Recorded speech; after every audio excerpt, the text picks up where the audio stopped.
Gentlemen, we're at an important part of this discussion. All of us are involved in the education domain of these principles that we've come to cherish and live by, not only through experience in directly applying them, but working with others in a organized, cohesive way. And I think when we discuss education and training around these principles, it's impossible to not bump into the idea or notion of, in negotiation, crisis communication, de-escalation, the word process comes to mind, a process to follow. When workforces have to be educated, each class is not wildly different from one another. There's reasonable consistency in the ideas and the information presented. Gary, we were talking in the green room, and you had never intended for the behavioral change stairway model to arguably become a capstone of negotiation crisis communication method. It's a process, but what it has become is almost a life of its own. Well, people will refer to it or even defer to it as a method. As you consider your careers educating people in public safety, people in behavioral health, even people in the commercial domain about a process of communication, what do you think are the big takeaways for the public safety domain and even other domains in learning these principles? What are the best ways to raise large numbers of people to competency in these principles? Gary, we'll start Well, with there's you. a couple questions there. I mean, training is always key, and a commitment to learn from everyone you can, every time you can, Right. and pick those things that you feel resonate with you and help you be better at doing what you're trying to do. You mentioned the behavioral change stairway model. I created that to be an illustration to prove the point that it was a process that we were trying to achieve, that we didn't show up and because of our rank, our status, our threat of force, we were able to achieve a goal or meeting a demand as requested. But rather, we had to earn the right through a steady, dedicated process to influence others. So I like to teach it. Jack and I were talking. Most people teach it from the bottom up. I've always taught it from the top down. Yeah. From Uh, the end result yeah. backward, you reverse Now, the engineer. original model had the top step as behavioral change. I subsequently changed it after I retired to cooperation to denote a shorter term goal as is more likely in law I enforcement. love that. We're Absolutely. not looking for long term, Right. care for someone. We're Right. looking for In the cooperation now, right. right now. So, how do we get cooperation? We get cooperation from being influential. People will listen to advice, take guidance from, agree with people who have influence over them. How do we gain that influence? Well, we have to develop some rapport. I always joke around some of that French stuff, that rapport. It's good stuff, that rapport. You want a whole bunch of that rapport. Yeah.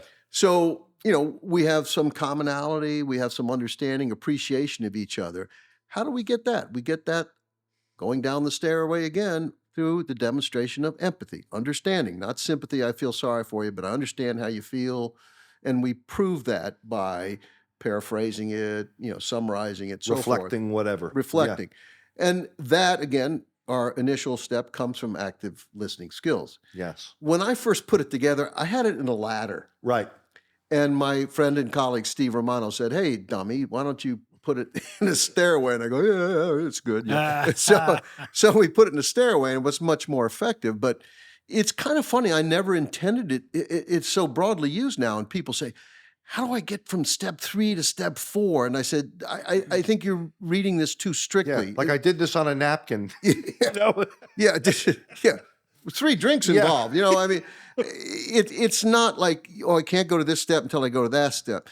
It just illustrates to get from, A to Z, you have to take a kind of predictable route of investing the time and effort and showing you're a good person, you're worthy of their respect, you are likable, which I believe is the number one attribute of a successful negotiator.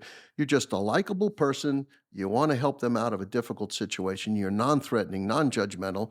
That eventually gets you to the point where you'll hear things like the perpetrator will say, or I keep saying perpetrator because Jack's here. You know, we used to say subject in the FBI, but Right. they say perpetrator. Yeah. Fair enough. So where they say something like, I don't know what to do, Jack.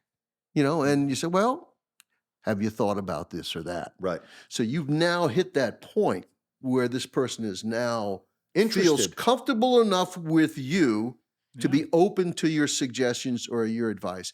You know, I've never been in this situation before, but I think I would look at it this way. And I would be concerned that if I hurt myself, what impact would that have on my family? What psychological damage would that do to my children?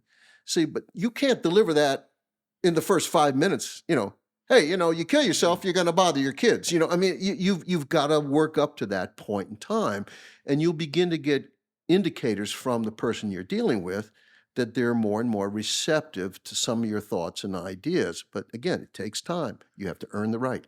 I think the first step of active listening skills speaks to a phenomena that we all agree exists, and we all agree is something to be confronted by anybody with enforcement responsibility. There's a change state that has to occur, and we are not starting with why the change state needs to occur immediately. We're starting with something Right. far earlier in the continuum. And all of that is in the service of getting to the earning, as you would say, the influence to facilitate the change state in cooperation or collaboration with someone. What the stairway clearly expresses in the image sense is something that I think once you've seen that and you see that the first step is not reciting the law that's being broken, articulating the policy that's being violated, describing the rule that's being broken, you're starting with something way earlier in the game. And at least it's been my experience that there are cohorts that see that and go, oh, so you're not saying I can't talk about the rule. You're saying I have to start here before I get to describing that. Yes. And there's a reason why. And I'm not saying there aren't, let's say, moments of extraordinary urgency where we might start by articulating something very significant that needs to change right now. But by and large, the influence is acquired by starting at the active listening skills. What's been your experience, Jack? You're still on the road. Well over a decade, educating thousands of people in these principles. What are your observations when you bring to someone, we're starting with active listening skills in this process? Well, you used the word process. Yeah. When you introduced the topic of the behavioral change staircase, and that it is. So, for example, police officers are problem solvers by nature. It's our culture. It's what we do. Again, look to get into a situation quickly, resolve it, go on to the next job, or go to lunch. But that doesn't work when trying to resolve emotions. So with the behavioral change staircase, because I teach it, Scary's materials, I teach it. You can't start with problem solving because it's that process. You have to, before you can look to identify a problem, you have to first identify what that problem is. And the best way to do that is to actively listen. And then you get a sense of what might be going on here. And then you can start influencing your approach to that. So I said, what a lot of officers, what I've seen, negotiators, when we do our practical exams on Thursday, we do a whole full-blown practical exam in my class, at least. That's how I do it. I see a lot of people try to get to that bottom line. We spoke about it at one point, about the differences between how male and female negotiators negotiate. And they're looking to get to that bottom line before they can actually work that process, and they're not working the process. So I have to stop and remind them again, remember the lesson we spoke about on Tuesday? Yeah. Oh, that's right, teach. I got it. Yeah. So can you do it by skipping some of the steps? Probably you can, but it's going to take that much more effort. So I make the analogy, if you have your bedrooms are on the second floor of your home, all right? And you want to get up there, you're tired, you want to get to the second floor quickly, you take 2 steps at a time. By the time you get to the top, you're going to be kind of winded a little bit. But if you take one step at a time, as it was designed to do, you're going to have a much better impact. That's a I great think. analogy. Yeah. Yeah, yeah.